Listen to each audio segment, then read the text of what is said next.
谢谢你，谢谢你，谢谢。thôi thôi thôi thôi thôi thôi thôi.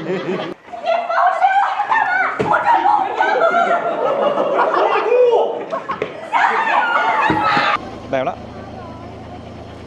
Bạt ngàn luôn. Đó, đây là một bạn trong đoàn của Linh. Đó, đây là phong cách xây nhà của tỷ phú ngày xưa đấy. Đó. Tôi sợ chế nào là bạn? 13. Tôi听不懂. 1300. Ê, sao hơn lẩu sao bây giờ? Em ăn đi, em ăn thử xem này. Em đã ăn món này lần nào chưa? Lần đầu. Thế à? Thử đi. Người nhé.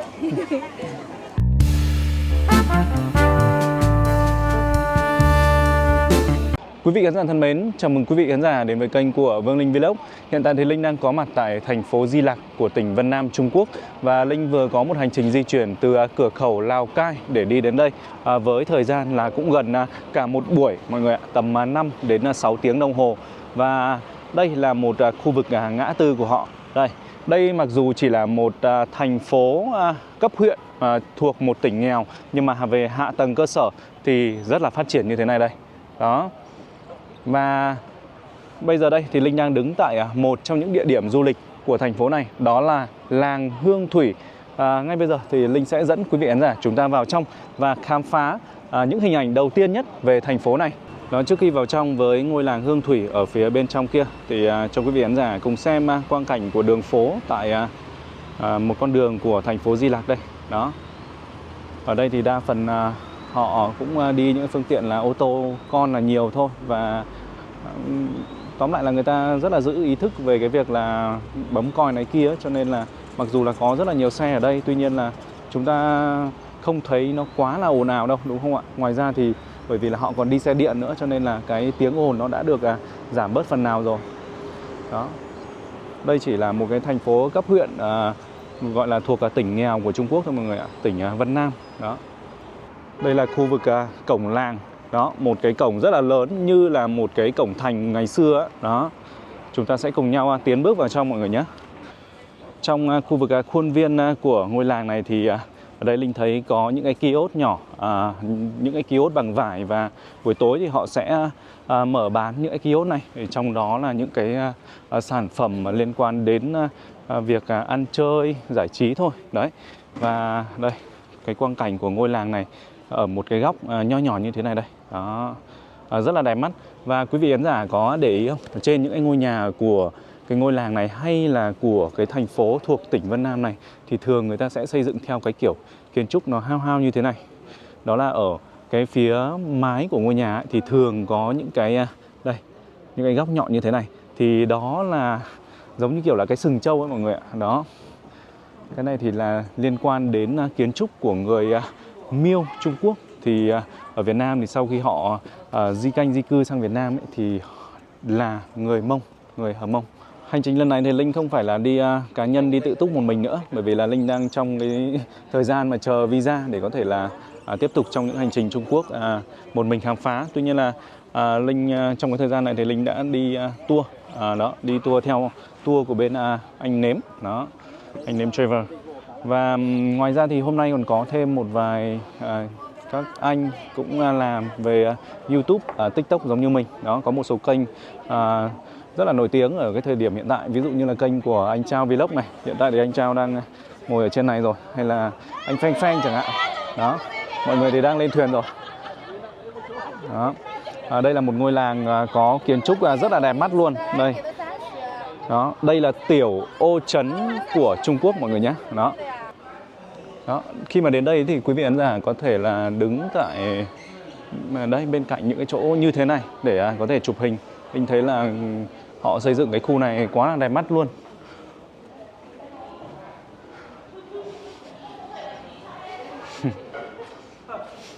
Nào vẫy tay cái nào. Nhảy xuống à. Ok, đây rất là đẹp.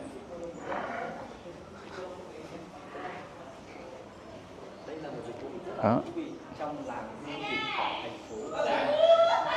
Vì hôm nay là có rất là nhiều YouTuber giống như Linh, vậy nên là mọi người cũng lăm là phải quay được những khung hình để về đăng và chia sẻ lên YouTube đến với khán giả của mỗi người. Con phố này thì có lẽ là nó cũng khá rộng đấy. Kìa kìa, wow. Ở đây thì Linh nghĩ rằng là khi mà buổi tối ấy, những cái ánh đèn được bật lên ấy thì nó sẽ còn đẹp hơn rất là nhiều nữa. Ở đây lại còn có cả một cái con đường như thế này nữa. Ở trên thì họ treo những chiếc đèn lồng ấy, trông đẹp mắt lắm. Quả thực là kiến trúc của những người Mông, người Miêu này với Linh nó rất là ấn tượng luôn. Nhìn quá là đẹp mắt đi. Đó, khi mà chúng ta đứng ở trên một cây cầu, chúng ta nhìn thấy những hình ảnh như thế này, đẹp quá.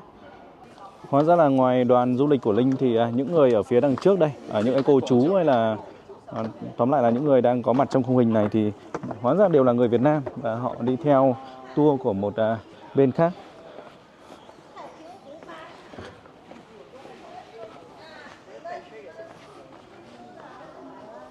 Đây, các cô chú này cũng đều là người Việt đây. Đó.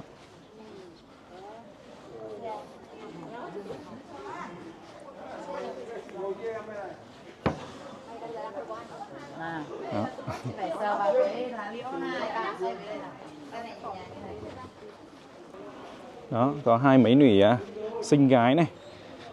Ngôi làng này đẹp mắt như vậy cho nên là chắc chắn là sẽ thu hút nhiều người đến chụp ảnh rồi.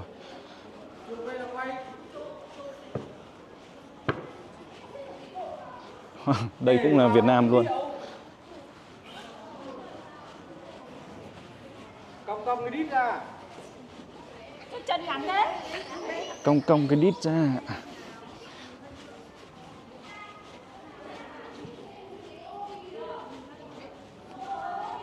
Đông khách quá. Toàn người Việt.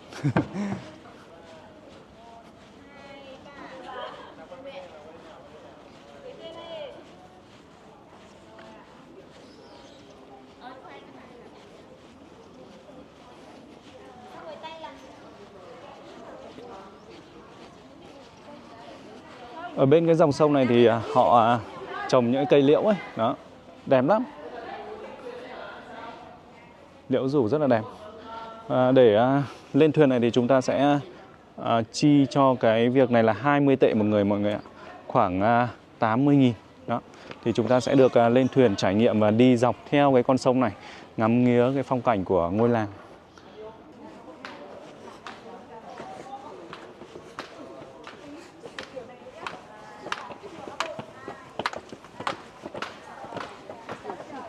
Bây giờ thì Linh lại đi ra hướng của phía bên ngoài ngôi làng rồi. Và quý vị khán giả hãy nhìn một lần nữa cái con đường ở đây này. Đó, ở ngay bên phía đối diện thôi thì có rất là nhiều những cửa hàng, hàng quán. Và đúng là mình rất là thích cái nét kiến trúc của cái tỉnh Vân Nam này. Nét kiến trúc của người Mông, người Miêu ở đây đẹp quá. Nhà cửa xây dựng như thế này trông nó rất là ấn tượng ấy. Đó, giữ được những cái nét về bản sắc, văn hóa, dân tộc. Cho nên là nhìn rất là thích mắt. Ngoài ra thì những cái con đường đi bộ như thế này đây, đó, họ trồng những cái cây mà Linh không biết gọi tên đâu, nhưng mà lá nó màu vàng ấy. Khi mà đến mùa đông thì lá vàng và rụng xuống bên dưới thì trông nó lại càng ấn tượng hơn rất là nhiều. Và từ thành phố Di Lặc này để di chuyển đến thành phố Côn Minh của tỉnh Vân Nam ấy, một địa điểm du lịch rất là nổi tiếng, thì cũng đã rất là gần rồi. Đó. Buổi tối ngày hôm nay thì Linh sẽ tiếp tục đi ra khu vực trung tâm thành phố này, quay về quang cảnh đời sống cũng như là du lịch về đêm của thành phố Di Lặc này đến quý vị khán giả. Còn bây giờ thì Linh chuẩn bị lên xe để quay trở về với khách sạn nghỉ ngơi một chút đã. Đó, và để mà đi theo tour thì chúng ta sẽ đi trên những chiếc xe ô tô như thế này. Đó. Hành trình tour đến với thành phố này thì bao gồm là 3 ngày 2 đêm và Linh sẽ đi qua các thành phố là Bình Biên này, Kiến Thủy, Mông Tự và thành phố Di Lặc chính là điểm đến cuối cùng luôn. Đó. Và cái giá tour để đi đến đây rất là rẻ thôi mọi người ạ. Chỉ 3.300.000 cho một người thôi. Đó. Rất là rẻ luôn để chúng ta có thể trải nghiệm về ẩm thực, về đời sống, về du lịch tại những địa điểm của tỉnh Vân Nam, Trung Quốc. Thưa quý vị, là tối nay thì Linh sẽ được ở khách sạn này. Đây là Lakeview Parkman Hotel. Đó. Khách sạn này là tiêu chuẩn 4 sao. Tuy nhiên là cái 4 sao của Trung Quốc này thì sẽ khác biệt với 4 sao theo cái thông lệ quốc tế. Đó, còn bây giờ thì chúng ta sẽ cùng vào phía bên trong với khách sạn này để check in. Và Linh sẽ quay một vài hình ảnh của phòng ở đây để cho quý vị khán giả xem là phòng 4 sao ở Trung Quốc thì như thế nào, và đi tour Trung Quốc thì chúng ta sẽ được ở những cái khách sạn nó có đầy đủ không, hay là nó cũ kỹ đó. Cơ bản là cái sảnh này thôi thì Linh thấy cũng thế là đẹp rồi. Linh nghĩ rằng là với một cái chi phí có hơn 3 triệu cho 3 ngày với một người, và ở khách sạn tiêu chuẩn 4 sao như vậy thì Linh nghĩ rằng là có thể là sẽ ok rồi đó.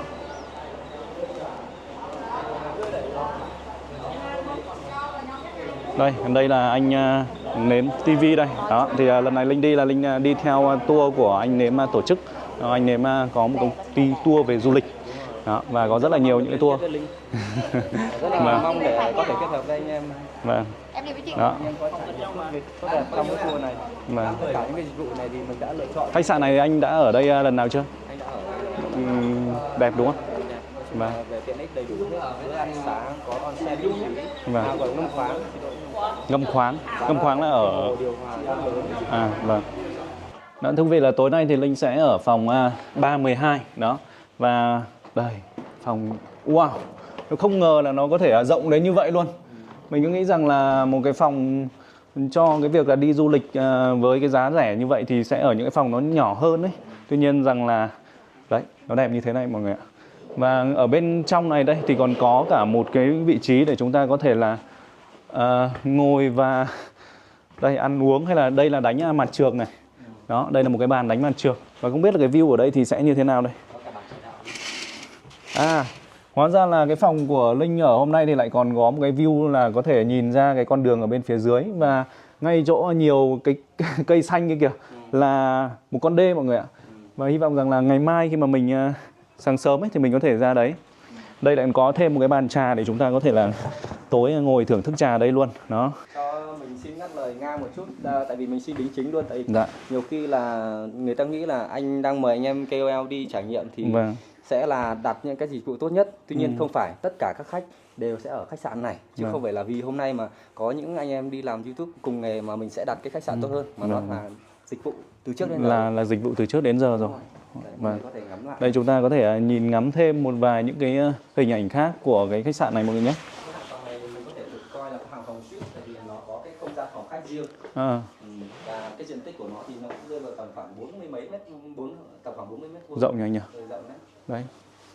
Phòng 2 người mà như này. Bên trong đây thì là cái này là cũng là bệt này. Đấy, mọi người lo lắng rằng là sẽ, cái này gọi là cái gì anh nhỉ? Tự dưng cái bồn cầu, không phải là ngồi bệt nhỉ? Lavabo rộng. Lavabo đây rộng. Đó. Phòng tắm đây lại còn có một cái phòng bên này để chúng ta đấy, như thế này luôn. Quá là ok luôn. Đấy thì tối nay thì sau khi mà Linh tắm rửa nghỉ ngơi một chút thì Linh sẽ đi ra những cái con đường thuộc ở thành phố Di Lặc này để quay thêm những hình ảnh chia sẻ đến quý vị khán giả. Thưa quý vị, tối nay thì Linh được dẫn đến một khu chợ đêm, và bây giờ thì có lẽ là mấy anh em sẽ đi ăn những cái món ăn ở đường phố trước, và sau đó thì Linh sẽ lấy xe và tự di chuyển ở trên những cái con đường thuộc thành phố này và quay thêm nhiều những hình ảnh chi tiết hơn. Đoàn lần này đi là có khoảng 30 người đó, và một nửa trong số đó thì là những người làm sáng tạo nội dung giống như Linh đây. Đó, thành phố cấp huyện của người ta thôi nhưng mà thực sự là quá là hoành tráng luôn. Không khí ở đây thích thật mọi người ạ. Mát mẻ, trong lành. Đường phố thì sạch sẽ. Hoa quả thì nhiều. Mùa này đang là mùa có những cái quả lựu rất là to này. Đó. Ở Vân Nam này thì có khu Mông Tự, đó là nơi mà trồng nhiều lựu nhất của Trung Quốc luôn. Ôi, có cả sầu riêng luôn này. Ở phía cái khu bên ngoài chợ đêm này thì thấy các cô, các chị bán những cái con thú cưng rất là đẹp mắt luôn này. Đó, con này khá là đẹp này. Tốt sở chế nào là bạn? 13. Của Thịnh Vân Tùng 1300. 1.300 tệ. Xe. 1.300 tệ là phải khoảng tầm mấy triệu mọi người ạ. Xem nào, 1.000 là 4 triệu rồi, 300 tệ nữa là 1,2 triệu. Có nghĩa là khoảng là 5,2 triệu. Ôi, mèo đẹp thật đấy. Đấy, ai mà yêu thích chó mèo là nhìn những cái con này là thích lắm này. Đó. Wow, toàn chó với mèo thôi, cả hai bên đường.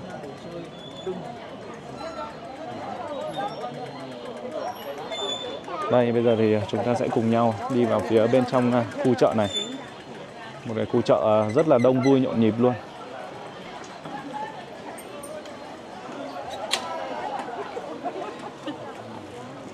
Đẹp quá. Đây là những cái món liên quan đến nướng, những cái xiên nướng.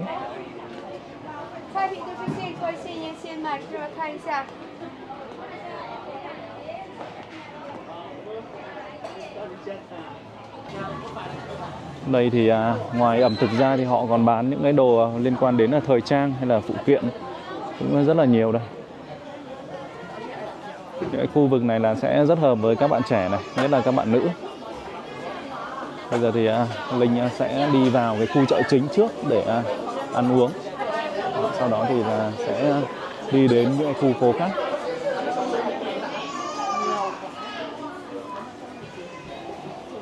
Còn đây là hồ lô đây. Wow, sặc sỡ đủ sắc màu luôn.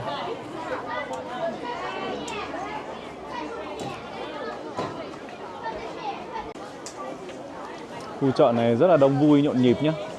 Mà nó có nhiều món ăn đấy, cho nên là trông thích mắt lắm. Ai mà có gọi là ẩm thực ấy, thích ẩm thực ấy, thì đến đây quá là hợp luôn này. Đó, đây là một cái loại nước táo đỏ kỳ tử gì đó.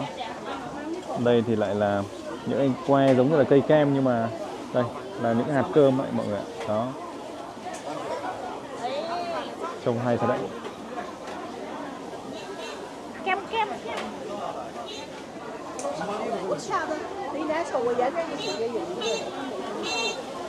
Riêng cái ẩm thực đường phố thôi này mình đã rất là bắt mắt rồi, chưa cần phải đi đâu xa.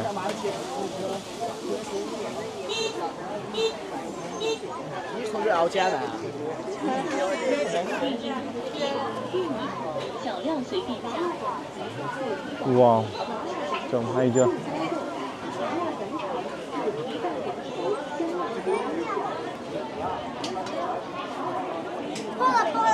Wow, bánh gì mà trông đẹp mắt vậy? Wow, đẹp mắt ghê.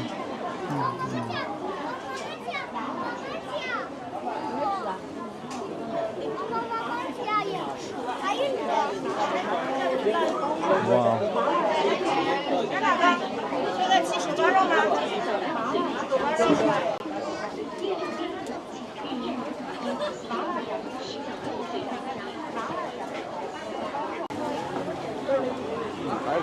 Ở bên phía trong của cái khu chợ này thì còn rất là rộng, với còn nhiều những cái gian hàng khác nhau nữa. Và món ăn thì cũng còn rất là nhiều những cái thể loại rất là phong phú đây. Đó, đây là bánh cuốn này. Đó, bánh cuốn. Wow, trông cũng rất là hay, người ta cũng tráng bánh cuốn như ở trên quê Linh luôn, Cao Bằng luôn. Đó. Rồi thì đây là những cái loại nhân của nó đây. Đó. Đây là gì? Mía này. Ở bên trong là cơm lam. Cơm lam. Đó, bây giờ thì mình sẽ ăn món này đi. Đây là món mì. Đó, thưa quý vị, là tối nay thì Linh sẽ ăn cái món gọi là món má la thang này. Đây là một món mì. Chúng ta sẽ chọn những cái ví dụ như là những cái xiên như thế này này. Đấy, những cái xiên như thế này. Sau đó thì cho vào rổ và đem ra cho người ta cân. Thì sau đó thì họ sẽ tính tiền. Đó. Mình thì mình hay ăn món này bởi vì là cái mì nó cũng khá là giống Việt Nam. Đây, Linh thì thích ăn rau hơn, vậy nên là chúng ta sẽ lấy rau nhé. Lấy rau này. Rồi thì là 1-2 xiên thịt nữa là được rồi. Đây, không biết là đây là cái thịt gì nữa. Có lẽ là một cái loại không biết nữa. Cứ ăn thôi. Gì nữa được nhỉ? Tí đậu nữa đi. Đó. Vậy thôi, và sau đó thì mình sẽ cho người ta cân lên mọi người. Cho nhầm cái này phải không? Nhưng mà nó cho nhầm cái này. Đó, mấy em Linh thì đang ăn mì ở đây rồi. Đó. Cảm giác như nào anh? Cảm nhận thế nào với bát mì này của anh? Thực ra nó không cay, nhưng mà do là nó đang nóng và người ta cho nhiều cái hạt hoa tiêu ấy, cái hạt tê tê ấy. Cái hạt tê đúng không? Thật ra nó bị sật, nhưng mà tốt nhất là mọi người nên gọi pula đi. Pula xong mà nếu mà ai thích thì có thể tự múc thêm một tí thôi, chứ không nên cho này, tại vì họ ăn theo đúng phong vị địa phương. Bản thân anh thì anh đến đâu anh cũng sẽ để em thức, kể cả cay không mấy hay là ăn như nào mình phải ăn chân người địa phương, tại sao họ ăn như thế. Đó.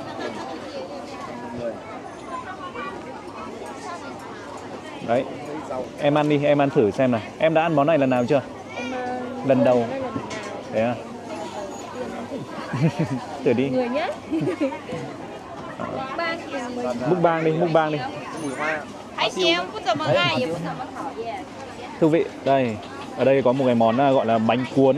Thì Linh thấy là nó cái cách người ta tráng cái bánh này thì cũng khá giống với bánh cuốn ở trên Cao Bằng quê Linh. Đó, nhưng mà trong này thì có nhiều cái nhân hơn. Đó, từ thịt băm này cho đến là những cái loại rau xanh khác. Đó, mình sẽ ăn thử cái miếng này, miếng xem nào. Có lẽ là sẽ rất là ngon. Ăn này không bị ngấy. Ăn này ngon thật.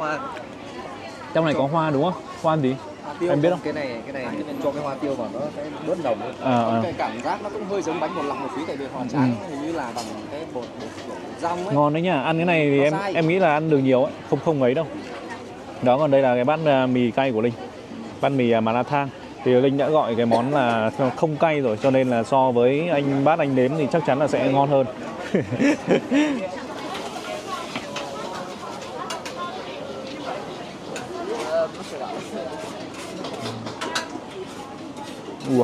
Đây là tôm nhỉ? Tôm đất đúng không? Bóc sẵn cái đầu là ngon đấy.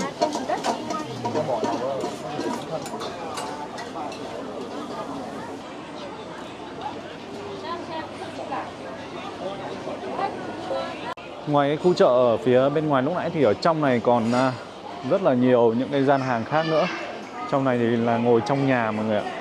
Và những cái món ăn ở đây thì còn cực kỳ nhiều những cái món độc lạ mắt luôn. Đó, trong này thì có vẻ ấm cúng hơn. Thời tiết ở đây chênh lệch cũng khá là nhiều. Khi mà lúc nãy Linh mới ra khỏi khách sạn ấy là còn khoảng 20 độ thì bây giờ nó chỉ còn khoảng tầm 12 độ thôi. Xuống rất là nhanh luôn. Món ăn ở đây thì còn nhiều lắm. Đó, sau khi mà đi chợ một vòng thì bây giờ Linh với các anh em thì đang ngồi ở trong một cái quán đồ, đây gọi là lẩu ánh. Gọi gì bây giờ? Chao đấy, chao. Chao. Nhưng mà dầu có vẻ như chao dầu ấy. Chao dầu. Từ chao. Mà chao luôn. Đó. Trông rất lạ nhỉ. Lạ hoắc luôn. Em chưa ăn kiểu này bao giờ đâu. Hay phết đấy. Này là bia đây. Đây, chao lẩu chao bây giờ. Đúng chao luôn. Đúng chao luôn. Đấy. Bây giờ thì mời quý vị khán giả chúng ta sẽ cùng Linh di chuyển xuống một cái con đường ở bên phía dưới này. Ở đây thì như quý vị khán giả có thể thấy là có rất là nhiều những chiếc xe máy điện được để ở trên vỉa hè. Đó, và phía trước có thể là những cái hàng quán đấy, nhưng mà cái việc để xe như vậy thì sẽ không sao cả. Nếu mà giả sử như là ở Việt Nam mà chúng ta giả sử để xe trước cửa hàng của người ta như vậy thì có lẽ là rằng là sẽ bị đuổi đi rất là sớm thôi. Tuy nhiên là ở bên Trung Quốc thì họ được phép để như vậy. Đó, mà kể cả là trước hàng quán của người khác. Đó, ngoài ra thì người ta còn để xuống cả bên phía dưới cái mặt đường như thế này luôn cơ. Thì thực tế là đây thì người ta cũng có cái vạch rồi, có cái vạch rồi. Đó, cũng không phải là phạm luật gì đâu. 欢迎进店视穿进店选购，乔丹一遇换季大促销，全场商品低至5折起，有买有送，注册会员即可购物精美。 Thưa quý vị, trong buổi sáng ngày hôm nay thì Linh sẽ cùng với đoàn mình di chuyển đến một nơi gọi là công viên Hồ Thái Bình. Công viên này thì đặc trưng nổi tiếng với rất là nhiều những cái loài hoa, và ngay tại cái địa điểm này đây là một cái gọi là một cái đồi cỏ lau luôn, cực kỳ là đẹp mắt. Đó, đẹp lắm. Bạt ngàn luôn. Và không chỉ là có cỏ lau ở đây đâu, thì khi mà đi xung quanh cái khu vực công viên này thì chúng ta sẽ còn thấy rất là nhiều những hình ảnh khác về những loài hoa khác. Một cái công viên có diện tích tới tận 42 km vuông. Đó, đẹp vô cùng. Đó. Và Linh với đoàn mình thì di chuyển bằng chiếc tàu hỏa như thế này. Bằng một chiếc xe giống như là chiếc tàu hỏa như thế này. Đó, và chi phí để đi trên cái chuyến xe này là 50 tệ một người. Đó, và tại vì công viên này quá là rộng đi, cho nên là không có cái vị khách nào mà có thể là đi bộ được. Vậy nên là ai cũng sẽ lên những cái chiếc tàu như này thôi. Đó. Và không chỉ là cỏ lau đây, thì ở phía xa xa quý vị khán giả sẽ nhìn thấy những cái rừng cây, những cái vườn cây lá đỏ hay là lá vàng. Vào cái mùa này thì là mùa đông mà, gần mùa đông rồi, cho nên là những cái màu sắc của những cái cây cối ở đây thì nó gần như là nó chuyển sang hết màu vàng với màu đỏ như thế này rồi. Thời tiết vào lúc này đây thì cũng đang rất là mát mẻ luôn. Hiện tại cái nhiệt độ thời điểm này là khoảng 10 mấy độ C thôi, rất là mát mẻ. Và lại còn có cả những ánh nắng nữa, cho nên là chắc chắn rằng là ở đây thì chúng ta sẽ chụp được rất là nhiều những bức hình đẹp. Và để đến với tour này thì cũng rất là rẻ thôi. Vậy nên là nếu mà quý vị khán giả có cái nhu cầu đến đây thì quý vị khán giả có thể liên hệ với Linh mọi người nhé. Đó, ở cái chỗ này thì người ta đang cắt những cái cây cũ đi và đang làm lại. Có thể là sau này thì họ sẽ trồng những cái đồi chè hay là những cái vườn hoa khác. Đó, đẹp lắm.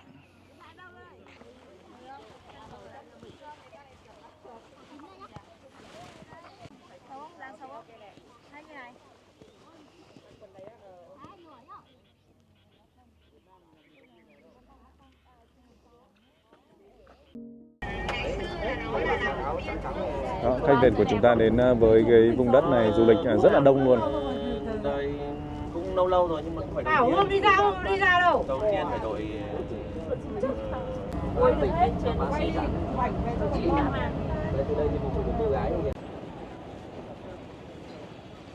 Đó, thưa quý vị khán giả, trong cái khu vực khuôn viên của công viên Hồ Thái Bình này thì chúng ta sẽ thấy một cái điểm người ta sẽ trồng rất là nhiều những cây xương rồng như thế này. Để mà nhìn qua như vậy thì Linh nghĩ rằng là nó có phải mấy nghìn cây xương rồng đang được trồng tại đây. Và đây là một cái điểm mà có lẽ là ngoài Linh ra thì nó rất là thu hút đến những người khác. Vậy nên là quý vị khán giả hãy nhìn xem, cực kỳ đông người luôn. Đó, mặc dù là trong cái khu khuôn viên công viên Hồ Thái Bình này thì có nhiều những cái điểm khác nhau lắm, nhưng mà cái điểm xương rồng này là một cái điểm mà gần như là không thể bỏ lỡ luôn. Đẹp lắm. Những cây xương rồng ở đây thì nó gần như là nó có quá là nhiều những hình dạng, hình thù khác nhau đây. Và mình thì mình không rõ, nói chung là cũng không rõ hết những cái tên của cái loại cây này đâu. Nhưng mà đây có lẽ là một cái điểm để check-in nó rất là đẹp. Vậy nên là nếu mà đến với công viên Hồ Thái Bình thì quý vị khán giả hãy cố gắng là dừng chân tại đây và chụp hình tại khu vực này. Đó. Ngày thứ hai, hiện tại thì Linh đang có mặt tại huyện Kiến Thủy của tỉnh Vân Nam. Và đây là một khu phố đi bộ. Chúng ta sẽ vào trong và nghe nói rằng là ở trong này thì đang có một cái sự kiện biểu diễn về nghệ thuật văn hóa của Vân Nam. Vậy nên là bạn hướng dẫn viên thì đã dẫn mọi người đi đến cái địa điểm đó trước, sau đó thì mới đi loanh quanh ở cái khu phố đi bộ này. Đó, khu phố này về cơ bản là Linh thấy nó rất là ấn tượng, bởi vì là những cái kiến trúc ở đây nó trông rất là truyền thống luôn.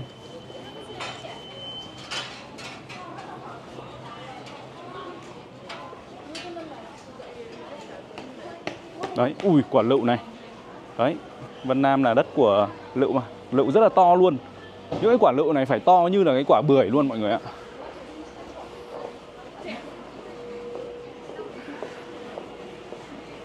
Đó, đẹp chưa? Con phố này rất là đẹp luôn. Trước đây thì Linh đã từng đến với con phố này vào năm vừa rồi. Và cũng đã từng quay một vài những hình ảnh mà liên quan đến khu vực con phố này. Rất là đẹp luôn. Trông nó bình yên. Đó.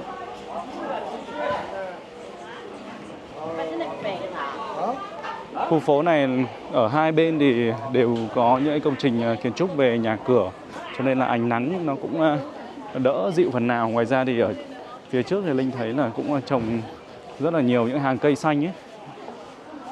Ở bên cạnh đây thì chúng ta sẽ thấy rất là nhiều những cửa hàng khác nữa. Ví dụ như là ngoài ăn uống thì có về thời trang, ẩm thực, hay là về những cái cửa hàng khác. Đó, từ giày dép này hay là những cái đồ mà liên quan đến thuốc thang, những cái đặc trưng của Vân Nam, đấy là hoa hòe này, đó, hay là trà chẳng hạn. Đó, rất là đẹp mắt luôn. Một con phố với rất là nhiều cây xanh.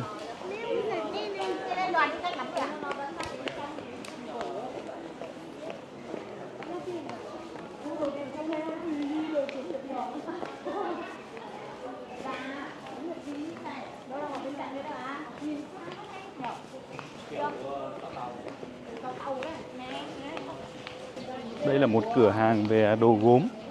Đây thì chúng ta sẽ thấy rất là nhiều những cái vật dụng liên quan đến gốm sứ, giống như là những cái chiếc bình hay là những ấm trà, chén trà. Bên này thì chúng ta sẽ thấy là những cửa hàng ăn uống, đồ nướng. Đó, đây là nướng về khoai tây này, củ quả, nướng củ quả. Đó, những cái sản phẩm liên quan đến gốm sứ này. Vì cái sự kiện liên quan đến biểu diễn nghệ thuật thì hình như là đã bắt đầu rồi, cho nên là hướng dẫn đã mời cả đoàn đến đây trước. Wow, khá là đông người đây. Ngoài đoàn của Linh ra thì có lẽ là còn cả những cái đoàn du lịch của bên khác nữa.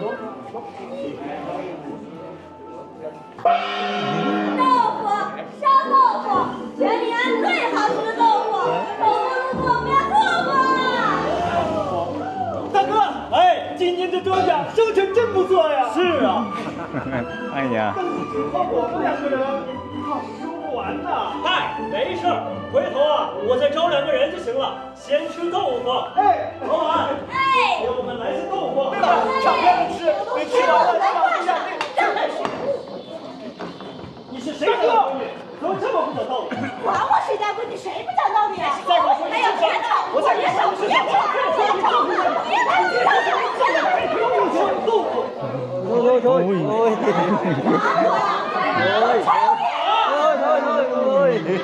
好，闹什么规矩？快点，你的酒。好嘞。哪儿去啊？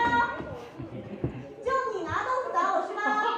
我那不是捡起来了吗？你还马骨头！你敢骗我？大哥，抽死你啊！把这牌匾给我挂起来。好嘞。各位，我朱家能有今日这般景象，全靠大家的支持与厚爱。我朱朝英在此谢过各位，感谢各位对我朱家的鼎力支持。金匾高悬要门庭。各位，我一定不会辜负蔡锷将军的重任，我一定尽职尽责，护纳亲降，子孙长。我一定不会忘了祖辈家训，我一定施恩勿念，受恩莫忘，名扬八方振乾坤。我一定为了建水鞠躬尽瘁，死而后已。起义，金匾高悬要门庭，护纳亲降，子孙长，名扬八方振乾坤。金匾高悬要门庭，护纳亲降，子孙长，名扬八方振乾坤。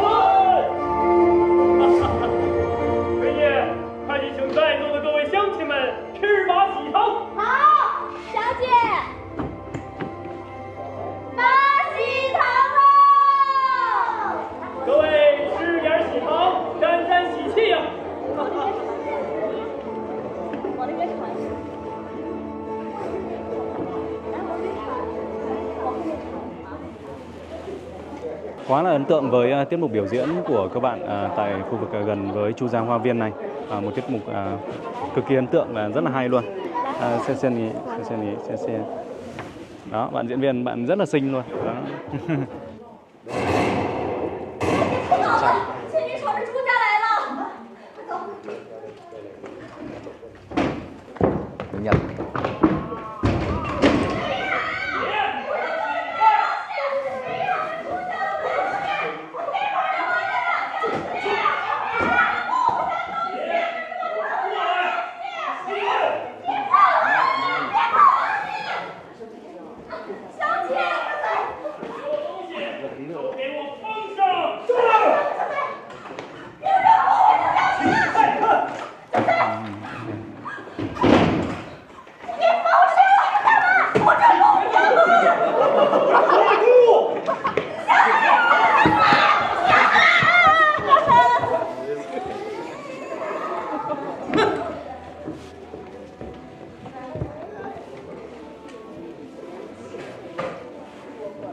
小姐，这生活是过以后，不是过以前。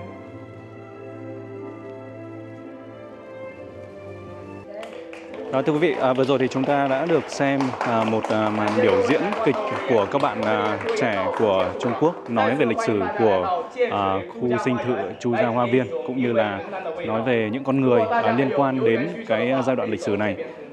Mặc dù là mình nghe thì không hiểu gì đâu, nhưng mà phải nói rằng là qua cái ngôn ngữ hình thể, qua sự biểu diễn của các bạn thì phải nói là mình cũng cảm thấy là cảm động với cái tiết mục này. Đó, mọi người diễn rất là hay luôn, và có lẽ đây là một trong những điểm nhấn của chương trình liên quan đến hành trình tour 3 ngày 2 đêm tại Vân Nam của Trung Quốc này. Thực sự là diễn rất là hay. Vâng, thưa quý vị, những hình ảnh trước mắt quý vị khán giả đây chính là hình ảnh của khuôn viên Chu Gia Hoa Viên. Và vừa rồi thì chúng ta đã xem cái tiết mục ấy, thì cũng đã thấy cái tấm ảnh chiếu ở trên màn hình rồi. Và nó có cái diện tích là tới 20.000 m2 cơ. Với những hình ảnh của khu vực Chu Gia Hoa Viên này, với những góc nhìn, với những khóm hoa, những gọi là góc cạnh của những kiến trúc liên quan đến nhà cửa, liên quan đến những cây cầu qua sông như thế này, thì phải nói rằng là nơi này thì xứng đáng để chúng ta có thể là chụp nhiều bức hình đẹp.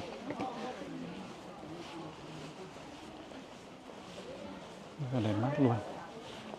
Đó, dinh thự này với rất nhiều những cái gian phòng, và đúng là quá là đẹp mắt đi. Những cái kiến trúc cực kỳ ấn tượng luôn. Đây là phong cách xây nhà của tỷ phú ngày xưa đấy. Đó.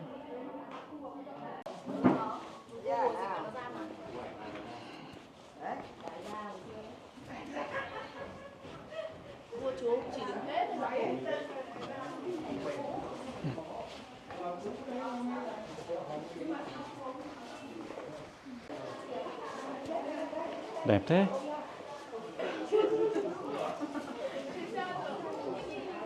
Đẹp quá.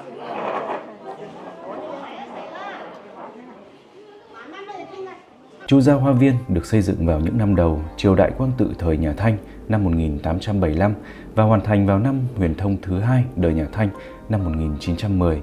Chu Gia Hoa Viên, dinh thự nhà họ Chu, còn được gọi là vườn ngắm cảnh lớn nơi biên giới Tây Nam, lấy cảm hứng từ tiểu thuyết Hồng Lâu Mộng thời nhà Thanh. Gia tộc họ Chu vốn gốc Hồ Nam, di cư đến Kiến Thủy từ năm 1821, ban đầu buôn bán trà, tơ lụa và bất động sản. Từ những năm 1870, họ mở rộng kinh doanh rượu, bột mì, đặc biệt là đầu tư vào mỏ thiếc ở Cá Cựu, ngành sinh lời nhất. Nhờ đó, công ty Chu Hàng Thái trở thành một trong những thương hiệu thương mại lớn nhất Vân Nam cuối thế kỷ 19, buôn bán khắp từ Tứ Xuyên đến Quảng Đông. Ngoài kinh doanh, gia tộc còn có ảnh hưởng chính trị. Một số thành viên làm quan, trong đó có Chu Vị Khanh, vừa làm quan triều Thanh, vừa tham gia và tài trợ cho các cuộc nổi dậy chống lại chính quyền, đóng vai trò quan trọng trong cách mạng 1911. Với sự giàu có và thế lực, các con trai Chu Quảng Phúc đã xây dựng biệt thự họ Chu tại phố Hàn Lâm từ cuối thập niên 1870, hoàn tất năm 1910. Sau nhiều biến động lịch sử, dinh thự từng bị sử dụng làm trường học, bệnh viện, phòng triển lãm. Đến năm 1990, được tu sửa và mở cửa đón khách du lịch với tên gọi Chu Gia Hoa Viên. Khi mà ra ngoài khu dinh thự Chu Gia Hoa Viên thì chúng ta sẽ đến với cái con phố đi bộ này. Ở đây thì không thiếu đồ ăn thức uống để cho quý vị khán giả trải nghiệm cái ẩm thực đường phố của Trung Quốc đâu. Ví dụ như là đây là một cái xe người ta bán những chiếc xúc xích nướng này, xúc xích chao chứ. Đó, hoặc là cánh gà chiên đùi gà gì đó. Đó. Ngoài ra thì ở đây chúng ta sẽ thấy rất là nhiều những cái cửa hàng khác biệt khác nhau nữa. Trông thực sự là nó là một cái nét rõ rệt về ẩm thực, đời sống, văn hóa. Hay lắm. Đây, một con phố đi bộ cực kỳ là đẹp mắt và ấn tượng luôn.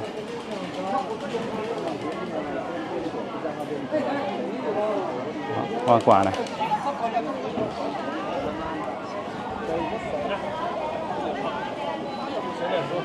Đẹp ghê.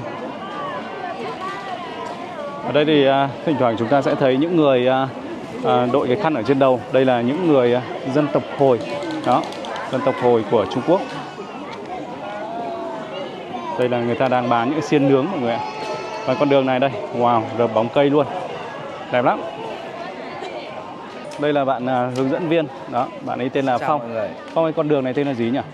Con đường này người ta gọi là phố đi bộ Lâm An anh ạ. Phố đi bộ Lâm An. Đây có phải là phố đi bộ lớn nhất của vùng Kiến Thủy này không? Con phố này là con phố đi bộ sầm uất và buôn bán nhiều nhất của Lâm An ạ. Cái Lâm An là cái phố đi bộ Lâm An này là cái tên gọi cũ ngày xưa của Kiến Thủy. Ở trước mắt anh có thể quay cuối con đường đó chính là Lầu Triều Dương. Lầu Triều Dương đúng không? Vâng. Công trình này được ví giống như Tiểu Thiên An Môn ạ. Tiểu Thiên An Môn. Vâng. Người ta sẽ làm mô phỏng dựa trên cái Thiên An Môn ở Bắc Kinh đúng không? Không phải nó mô phỏng mà người ta chỉ một ví nó theo quy mô thôi ạ. Còn đâu là để về xét về năm xây dựng công trình này nó còn là bậc thầy của Thiên An Môn Bắc Kinh. Ui, còn xây trước luôn. Trước cả Thiên An Môn Bắc Kinh 28 năm ạ. Wow. Rất là ấn tượng luôn. Thế là khi mà khách đến Kiến Thủy thì mọi người có thể thoải mái mua sắm ở con đường này. Phố đi bộ Lâm An. Quần áo, giày dép, hàng nội địa ở đây rất là nhiều. Thì khách đến đây thì là cái mặt hàng gì cũng có, nhưng mà phụ thuộc vào cái túi tiền của mình. Nên là mọi người có thể lựa chọn mặt hàng. Hàng nội địa có, hàng bình dân có, hàng chợ có. Nên là khi mà đến đây thì là khách sẽ có nhiều sự lựa chọn. Ok, cảm ơn em nhé. Đó, đây là một bạn trong đoàn của Linh. Đó.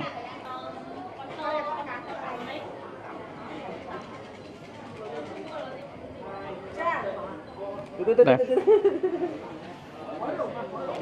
Anh hơi quay mặt ra tí, quay mặt đấy, rồi, vừa thôi. Béo quá. Ở trong này thì có một cái quán cơm của người dân địa phương. Đó. Quán này thì rất là rẻ thôi, chỉ có 10 tệ cho một bát thôi. Và mình thấy là có nhiều người lớn tuổi hay là những người địa phương họ sinh sống tại đây họ ăn uống ấy. Đấy. Quán này là quán giá rẻ, quán bình dân, vậy nên là đây nó sẽ cũng có những cái món ăn bình dân như thế này đây. Đó. Đây quán cơm này Anh chưa? Thế nào? Ngoài ra thì ở đây còn có cả quán cơm Đó. Có thể nói là ăn buffet đấy. Đây chính là ăn buffet đấy.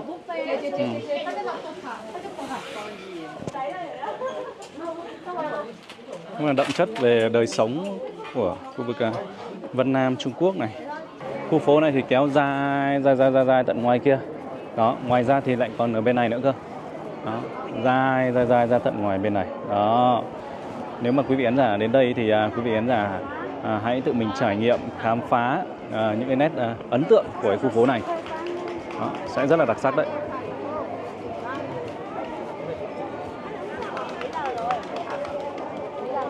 Rất là đông người luôn và cũng rất là đông khách du lịch Việt Nam. Ở đây là phía khu vực bên ngoài cổng thành Lầu Triều Dương và đây là con đường của họ đây. Đó. Đó, ở khu vực công cộng ấy, thì họ hay làm những cái bệ ngồi như thế này để cho người dân, đó, người dân người ta mỏi chân đi lại nhiều, người ta có chỗ ngồi. Nó rất là tiện lợi và tinh tế. Thì Linh sẽ dẫn quý vị khán giả chúng ta đến với một khu chợ đêm khác. Khu chợ đêm này thì có tên là chợ đêm Kiến Thủy. Và đây, xin chào Việt Nam kìa. Đó. Chúng ta sẽ cùng nhau đi vào phía bên trong nhé. Đây là một khu chợ đêm mà Linh cũng đã từng đến rồi vào năm trước. Và vẫn còn rất là nhiều những cái ấn tượng với cái khu chợ đêm này. Đây là một khu chợ đêm rất là rộng với cực kỳ nhiều những cái hàng quán, món ăn ẩm thực địa phương. Rất là đẹp mắt luôn.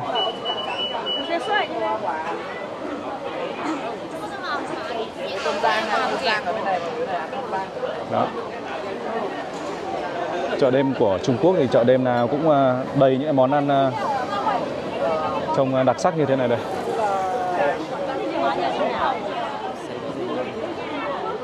Rất là đẹp luôn. Vừa đẹp vừa đông người.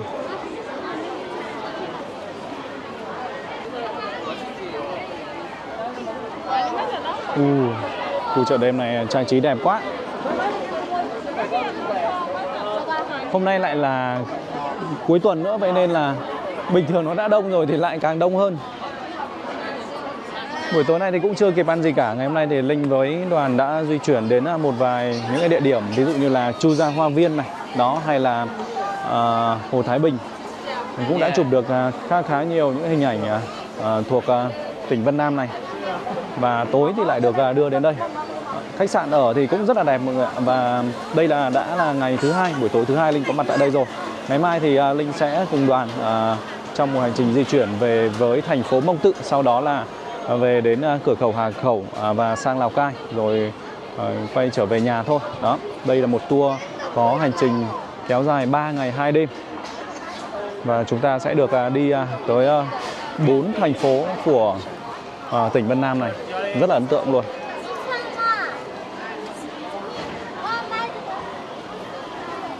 Linh còn nhớ là năm trước Linh có mua cái hộp quả dâu này này. Đó.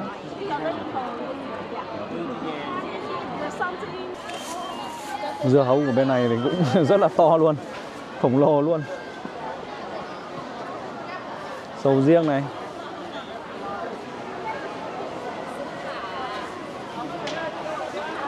Quả bạt ngàn luôn. Quả na này, na rừng. Lựu này, to chưa? Lựu rất là to luôn mọi người. Đó. Wow.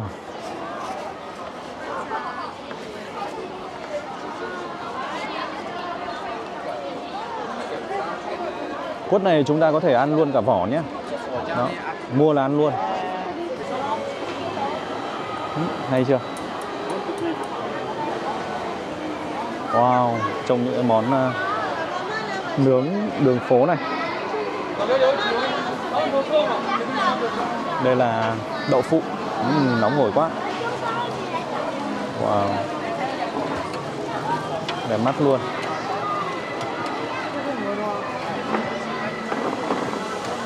Đây là những miếng thịt bò mọi người, những miếng thịt bò.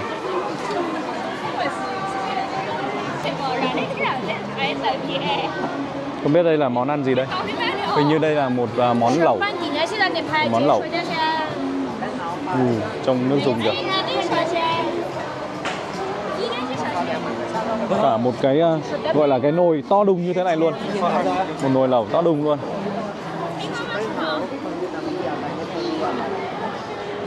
Đây chính là thiên đường ẩm thực của Vân Nam luôn đấy mọi người ạ. Wow.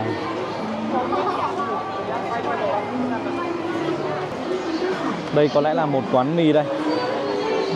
Wow.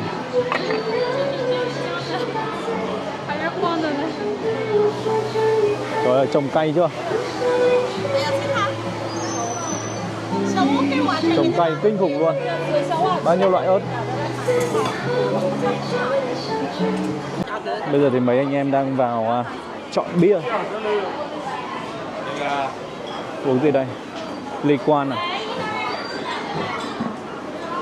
Bia gì đây anh? Bia Trung, nói chung là sang bên đây thì cứ uống bia Trung thôi. Tại vì bia Trung Quốc hay là bia Haken thì ở Việt Nam có rồi nên mà uống bia Trung ok. Wow. Tôi hết 4 chai này tôi về. 4 chai là về đúng không? Đó, thì tối nay Linh với nhóm bạn thì sẽ ăn lẩu của cái quán này. Đó. Đây là vừa nướng vừa lẩu luôn mọi người ạ. Đây, mấy anh em đây. Rất là đông vui. Đó. Mấy người làm sáng tạo nội dung. Đấy, thưa quý vị, tối nay thì Linh với các anh em trong nhóm thì đang đi ăn món lẩu đó, và đây là một cái món lẩu cũng khá là lạ mắt với cái nồi lẩu trông như thế này đây. Hai bạn uống.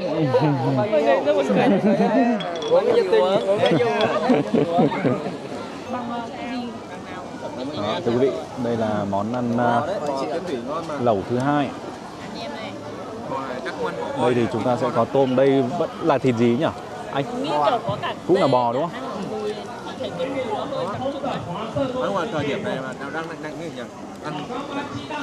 Đây là lần thứ hai Linh quay trở lại nơi này. Đây là khu vực gần với cây cầu Song Long, một cây cầu có 17 lỗ, đã được xây dựng từ thời nhà Thanh với những cái phiến đá được xây liền với nhau. Đó. Ở trên đó thì có một cái ngôi đình. Đó. Lát nữa thì chúng ta sẽ cùng nhau lên và đi vào trong cái khu vực cây cầu đó. Trước đây thì Linh cũng đã từng đến đây rồi, và cây cầu này thì nằm tại huyện Kiến Thủy của tỉnh Vân Nam, Trung Quốc. Đây thì chúng ta sẽ thấy có rất là nhiều những cái người khách ngoài cái đoàn của Linh ra thì còn có cả thêm các bạn ở đoàn khác nữa. Và thực sự là với cái thời tiết nắng ấm như thế này vào sáng sớm thì đến đây chúng ta sẽ cảm nhận được cái nhẹ nhàng, cái dịu nhẹ của Vân Nam. Bây giờ thì chúng ta hãy cùng nhau lên trên cây cầu để tham quan khám phá một chút.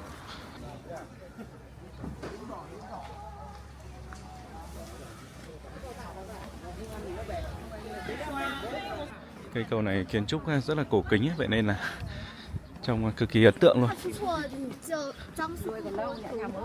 Các bạn nữ của Việt Nam của chúng ta này. Cầu Song Long thường được người dân địa phương gọi là cầu 17 nhịp, là một cây cầu đá cổ nổi tiếng bậc nhất của Kiến Thủy, tỉnh Vân Nam, Trung Quốc. Cầu tọa lạc trên hồ Ứng Thiên thuộc thôn Bạch Gia Doanh, thị trấn Tây Trang, bắc qua điểm hợp lưu giữa sông Lô Giang và sông Tháp Sung. Đây là một cây cầu đá có mái che tiêu biểu gồm 17 nhịp liên hoàn, kéo dài theo hướng đông sang tây với cấu trúc vững chắc và cân xứng. Phía dưới bệ cầu là nhịp vòm lớn, các vòm cầu dạng bán nguyệt được ghép nối song song theo trục dọc. Phần chân vòm nhô cao ngang hàng với tường chắn hai bên, tạo nên tổng thể hài hòa và bền vững hiếm thấy ở các cây cầu cổ. Cầu Song Long được xây dựng lần đầu dưới thời vua Càn Long, nhà Thanh năm 1736 đến năm 1795. Thiết kế độc đáo của cầu tượng trưng cho hình ảnh hai con rồng uốn lượn khóa chặt lấy thân cầu, từ đó mà cái tên Song Long ra đời, mang ý nghĩa phong thủy cát tường và bảo hộ long mạch cho vùng đất Kiến Thủy. Không chỉ được ví như cầu Thập Thất Cung ở Di Hòa Viên thu nhỏ, cầu Song Long còn được ghi danh trong top 10 cây cầu cổ nổi tiếng nhất Trung Quốc, trở thành biểu tượng lịch sử, kiến trúc và là điểm đến không thể bỏ qua khi nhắc tới Kiến Thủy. Trong buổi trưa ngày hôm nay thì sẽ được ăn món bún qua cầu. Đây là một món ăn rất là đặc sắc của khu vực này, và nơi đây cũng là nơi sản sinh ra cái món ăn bún qua cầu này. Chúng ta sẽ vào trong cái nhà hàng này và lên tầng 2. Đó, thưa quý vị, đây chính là món bún qua cầu đây. Chúng ta sẽ ăn ở trong một cái bát to như thế này, nó như một cái chậu luôn. Và đây là topping của nó. Thì ở trong này thì chúng ta sẽ thấy rất là nhiều những cái món topping khác nhau. Ví dụ như là có 2 miếng thịt gà, có một chút rau thơm, hành, rau cải, hay là đây là hoa cúc. Đó, ngoài ra còn có 2 quả trứng như vậy và một miếng thịt như thế này nữa. Đó. Món bún này thì có xuất xứ là chính tại khu vực Mông Tự này luôn. Vậy nên là nếu mà quý vị khán giả ăn món bún này ở những địa điểm khác của Trung Quốc thì có lẽ rằng nó sẽ không được ngon như là chúng ta ăn tại cái nơi sinh ra nó. Và câu chuyện về cái món bún này thì cũng rất là hay. Có thể đó cũng chỉ là một cách để người ta làm truyền thông về món bún này thôi. Tuy nhiên là mình thấy là cũng rất là ấn tượng. Đó. Mình nghĩ rằng là mình sẽ cho xuống hết luôn. Đó. Cho xuống luôn một thể luôn. Đây chính là bát bún qua cầu của Linh đây. Đây là lần thứ 2 Linh được thưởng thức cái món này. Đó. Trước đây thì cũng đã từng thưởng thức món này tại Vân Nam, tại Mông Tự của Trung Quốc. Cũng trong một cái chuyến hành trình như thế này đây. Năm nay, sau đúng 1 năm thì Linh mới quay lại đây và được thưởng thức lại nó. Nhưng mà không biết anh không biết mãi. Khá là giống với bún của Việt Nam. Đây là bát bún. Có tí tiếng Trung nó sang con người. Vâng, thưa quý vị, trong tập này thì Linh đã đưa quý vị khán giả chúng ta đến với 4 thành phố của tỉnh Vân Nam, cụ thể là thành phố Bình Biên, thành phố Di Lặc, thành phố Kiến Thủy và thành phố Mông Tự. Chúng ta đã cùng nhau được đến với một vài những địa điểm du lịch đặc biệt nổi tiếng của 4 thành phố này, cùng thưởng thức một vài những món ăn ẩm thực đường phố tại đây. Và nếu mà quý vị khán giả có nhu cầu đến với tỉnh Vân Nam nói riêng hoặc là những cái vùng đất khác của Trung Quốc nói chung thì có thể liên hệ với Linh. Linh ngoài cái việc là đi qua YouTube thì cũng có song hành với cái việc là tư vấn về những cái tour du lịch liên quan đến Trung Quốc. Đó. Trong một cái tập ngắn ngủi như vậy thì cũng không thể nào mà chia sẻ hết những cảnh điểm nổi tiếng hay là những cái gì nó đặc sắc, cái gì ấn tượng nhất của cả Vân Nam này đến quý vị khán giả được. Vậy nên là nếu mà có điều kiện thì quý vị khán giả nên tự mình đi trải nghiệm thì sẽ hay hơn. Đó. Cảm ơn quý vị khán giả rất là nhiều. Hy vọng rằng là qua cái video này thì quý vị khán giả cũng đã có thêm những thông tin về tour và có thể liên lạc với Linh nếu cần thiết. Xin chào và hẹn gặp lại.